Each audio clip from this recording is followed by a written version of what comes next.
whip, stir, stir.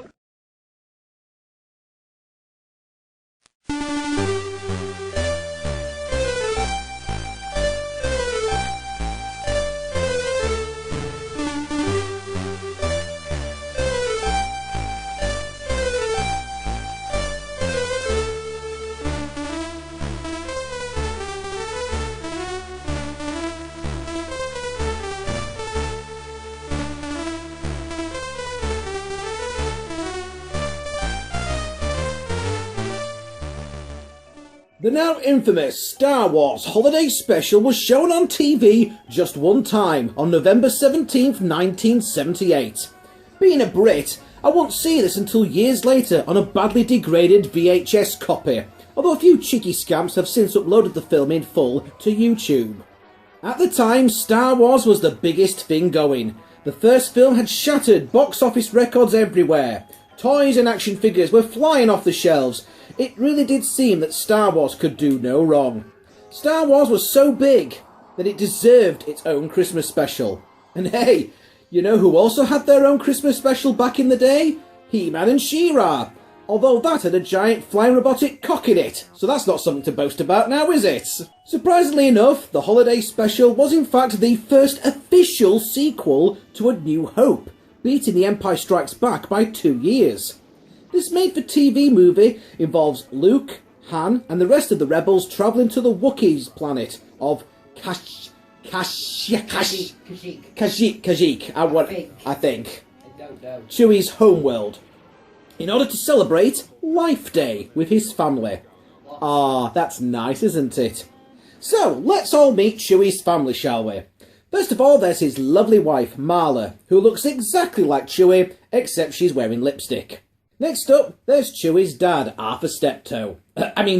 Itchy, who's a decrepit-looking Sasquatch who's got an unhealthy porn fetish. And then finally we get Chewie's annoying little twat of a son, Lumpy, who gives the Ewoks and even fecking Jar Jar Binks a run for their money for the title of Star Wars character you would most like to see set on fire. The first 12 minutes of the special have got absolutely no dialogue at all, unless of course you count Chewbacca's family yelling and grunting to be dialogue, of course. Oh, and there's no subtitles either, so no one's got a fucking clue what anybody is saying.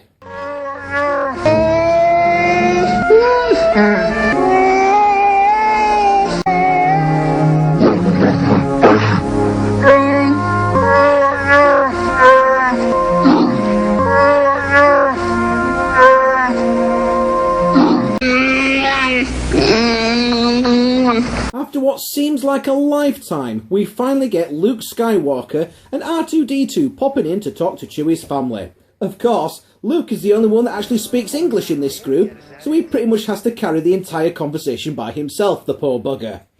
And if that wasn't bad enough, Mark Hamill had been in a car accident before this special was shot, and so he had a number of facial injuries that needed to be covered up with makeup. And oh my god, did they overdo it with the makeup. The man who would go on to be a Jedi Master and the face of the Rebel Alliance looks more like the face of Maybelline. Maybe he's born with it. Luke tells Marla that Chewie and Han will be okay and encourages her to turn that frown upside down, even demonstrating how to do it.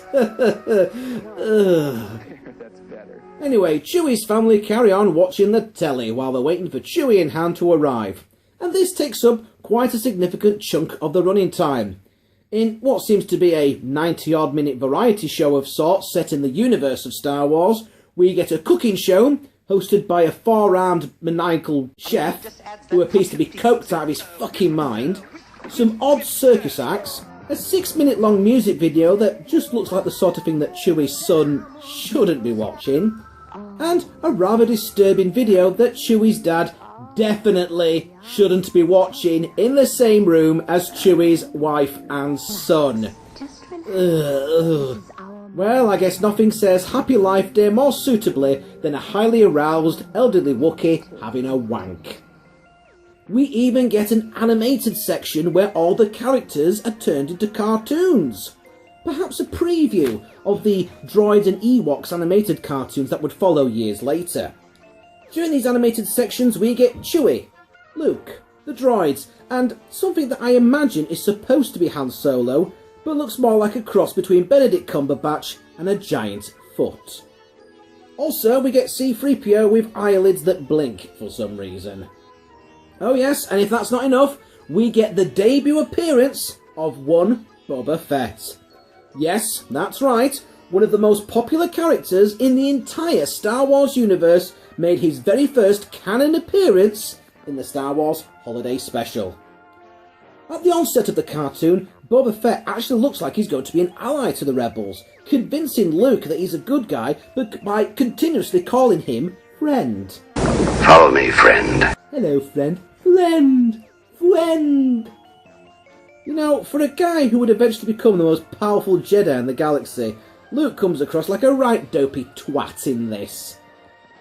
Anyway, after the cartoon finishes and we get a section where B. Arthur from the Golden Girls sings us a song in the Mos Eisley Cantina, for some reason. Yeah, I've got nothing. We see that Chewie finally makes it home, taking out the lone stormtrooper holding his family hostage by, get this, tripping him up. The family then put on red robes and attend the Life Day ceremony with their friends, where a pretty heavily, shall we say, sedated Princess Leia sings, well alright, tries to sing, the Life Day song in tune to the Star Wars title theme. OMG. You know, there is some value to be had in this special. I mean, after all, it continues the story from A New Hope. It introduces Boba Fett, along with some other characters in the Star Wars universe. It shows that despite the constant threat from the Empire, that everyone can still get together on the most wonderful time of the year. And of course, there is some value to be had from this because of the sheer amount of contempt held for it by those involved with the making of this special. George Lucas himself not only has refused to allow the show to be repeated on television, or even indeed released on home formats, but he has also famously said that if he had the time and a sledgehammer, he would track down every single copy of it and smash it.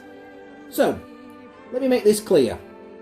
George Lucas is okay with this, and he's okay with this, but he's not okay with this.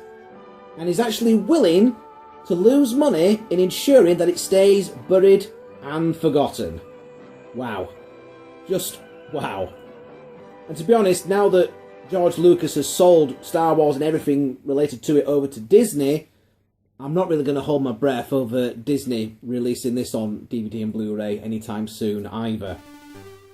Anyway, in addition to this, Harrison Ford once joked with Conan O'Brien that he has never seen the special, but it could be nice. And as for Carrie Fisher, well, the poor lass was so coked out of her fucking mind at the time that she probably doesn't even remember a film in it. Which is probably just as well, really.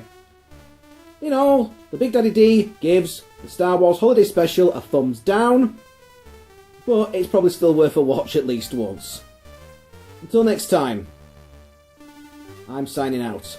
I am the Big Daddy D, and I once made the Kessel Run in less than 12 parsecs. But these days, I tend to do something with bullseyes, Womprats, and a T16 that many would find a questionable hobby. Merry Christmas.